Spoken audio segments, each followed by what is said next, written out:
আসসালামু আলাইকুম। আপনারা সবাই কেমন আছেন? আলহামদুলিল্লাহ আমি ভালো আছি। তো ইফতারিতে নতুন কিছু আইটেম আমি আজকে বানাবো। সেটা আপনাদের সাথে একটু শেয়ার করা। ভালো লাগলে লাইক, কমেন্ট, শেয়ার করবেন, সাবস্ক্রাইব করে দিবেন। তো চলুন তাহলে আমি প্রথমে রুটিটা ভালো করে বেলে নিলাম সুন্দর করে। তো আমি মাঝখানে ভেজিটেবলগুলো দিয়ে উপর থেকে আপনার রুটি দিয়ে দুই পাশ থেকে সাইড করে দিয়ে আমি এভাবে একদম গোল গোল করে পেঁচে নিব। দেখতেই পেলেন তাহলে কীভাবে পেঁচাতে হয়। ঠিক আবার একটা রুটিভাবে বেলে নেব ডোটা। তো ভালো করে বেলে নিচ্ছি আমি, রেডি করে নেব রোটা।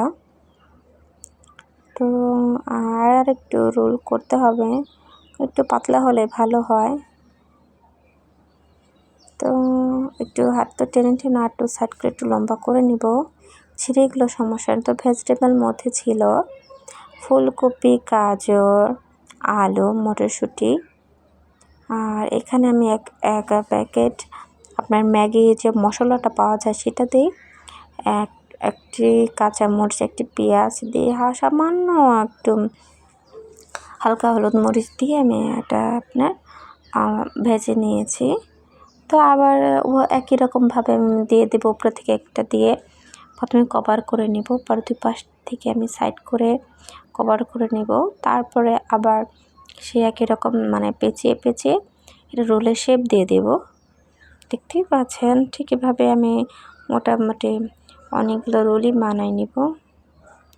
তো আবারও সেই একই পদ্ধতি একইভাবেই আমি আবার রোলগুলো বানিয়ে সবগুলো কমপ্লিট করব। ঠিক আছে, তাহলে সবাই ভালো থাকবেন, আমার জন্য দোয়া করবেন। আল্লাহ হাফেজ।